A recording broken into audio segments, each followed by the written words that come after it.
Hello. So in this video, we're going to address sort of the big picture of hypothesis testing, kind of an overview. And I don't want to get into too many details. I just want to go over the big picture. What are you supposed to see about hypothesis testing? So first I want to start out with a couple of definitions because we're going to use both of them.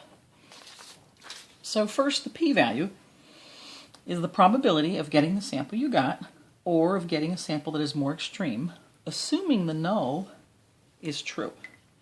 So what happens here? Well, in the process of your hypothesis testing, you're going to create what I call a model, which is the distribution of expected samples based on your null. So your null is here at the center of your model, and you're assuming the null could be true. Now, you can't prove that the null is true. You can only say that it could be true. And if I think the null could be true, then what I do is I go out into the real world, I take a sample, and I see what are the chances of getting that sample, or one that's more extreme, if the null is true. So let's say if my model, or the distribution of expected samples, is working, then I really should see samples that are what? Close by, right? So I should get a sample here, maybe a sample here. Now, of course, will I always get sample proportions that are exactly the null? Of course not, right? There's sampling variability. But those samples should be close by if it's likely that the null is true. And so then when I look at calculating the probability of getting that sample one that's more extreme, let's say I look at this specific p hat, then the chances of getting that sample or more extreme, then I would shade away from the mean, because the mean is the most typical value, and extreme is anything going away from typical, right? So you can see the piles are getting shorter, that's more extreme. So this area under the curve is the probability of getting the sample I got. It is the p-value, okay? And the way we actually calculate that is either through a table or normal CDF. We go from one z-score to another z-score, and that answer that we get, that decimal which we convert into a percent, that is our p-value. Okay? It's what comes out of normal CDF. Okay? Now, what is the significance level, alpha? So alpha is a predetermined level at which you reject the null hypothesis. So that's the idea, that's the level at which you discard a notion or idea that you held. Now, in general, we will always assume alpha is 5% if it's not given. And then if alpha is given, regardless of what it is, 5% or otherwise, you're supposed to use whatever's given. Okay? But if it's not given to you, assume 5%. Now, alpha will always be a percent. It will be a probability because you're going to be comparing it to the p-value, which is a probability. However, to give you a bit of an idea of what is the significance level, I'm going to give you a very non-mathy example. So let's suppose I'm holding on to the notion or the idea that my car, my 10-year-old car, is inexpensive to maintain. Okay? So that's old. And I'm all happy. My car seems inexpensive, but a little bit while I get a repair bill. To continue driving my car, I have to spend $150.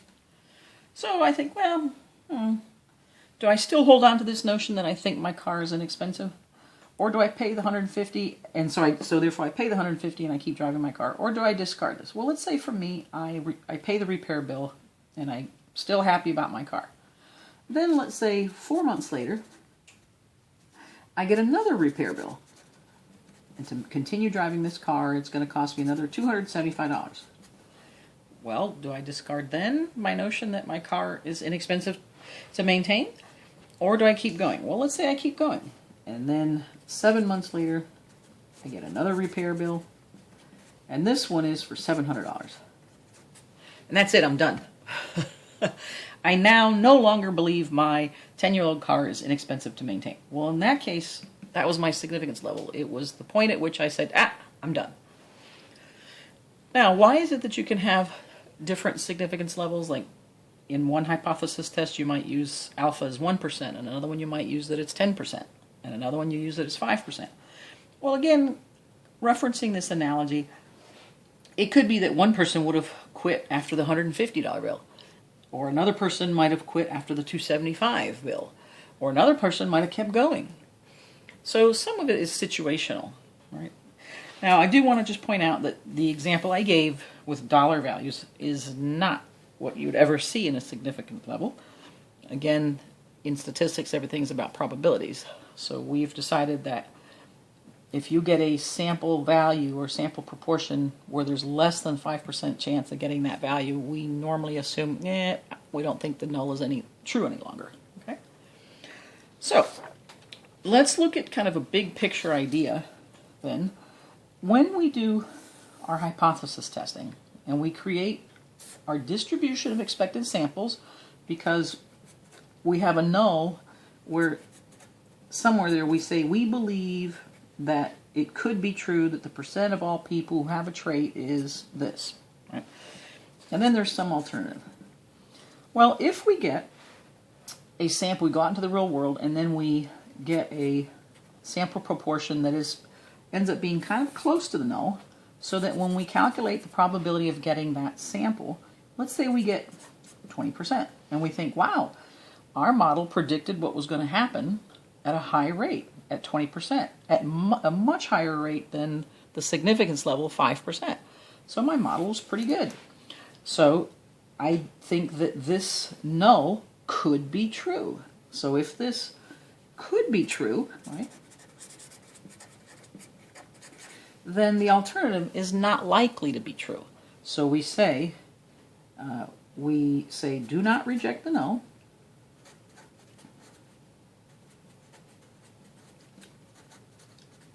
Right, because it could be true. So if it could be true, I don't want to reject it. And then I say there is not enough evidence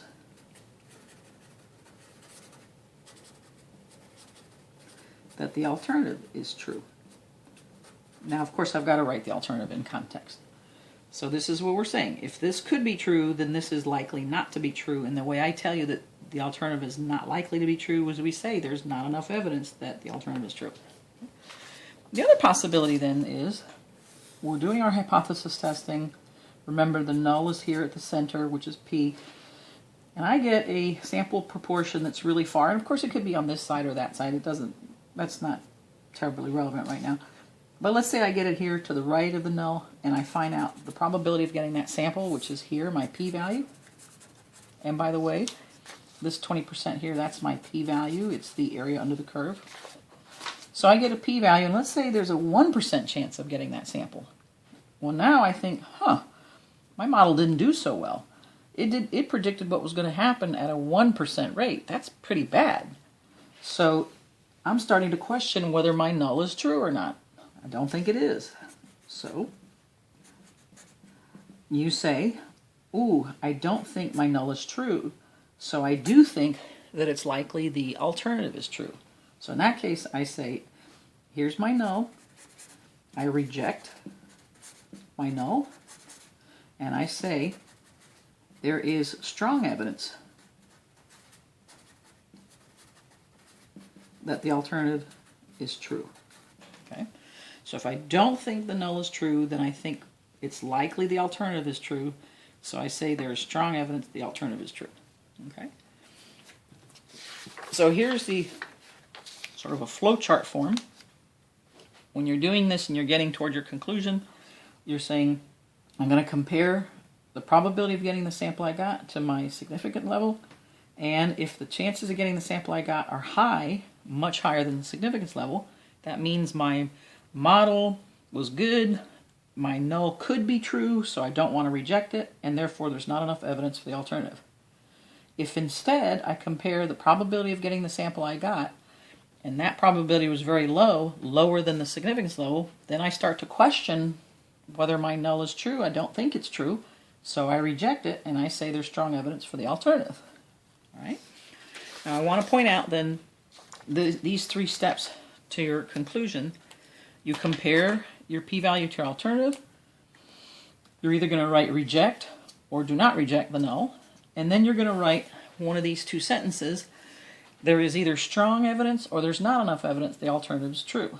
Now, of course, we never say we're 100% sure. That's why we're using these words. There's strong evidence, not enough evidence. But notice that the format of the sentences is so similar. So what's the only difference? Notice there is, evidence HA is true, evidence HA is true. The only difference is whether you say strong or not enough, right? And then notice also that your statements are always written in terms of the alternative, not in terms of the null. Remember, we cannot prove the null. We only think it could be true, but we cannot say the null is true. So never accept the null. We can't do that. We can only say that there's strong evidence for the alternative or not enough evidence for the alternative. So you won't accept the null. All right? And then I want to make a small point here also. What is this statistical significance that sometimes you'll hear? Well, statistical significance means that a result from testing or experimenting is not likely to occur randomly or by chance. It is instead likely to be attributable to some specific cause. So the idea is we do expect sampling variability. That's why we draw a distribution of samples. It's not just one value, it's a lot of values that are possible. And then there's likelihoods of those values occurring. That's where the height of the piles come in.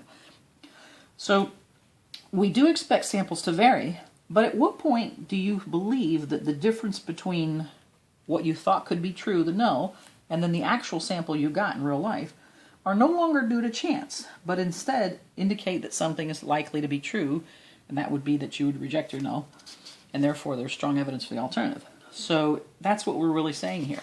So when you're comparing then your null to some sample you got, well, how far away does your sample have to get before you start saying, I don't think that difference, right? Is this difference enough?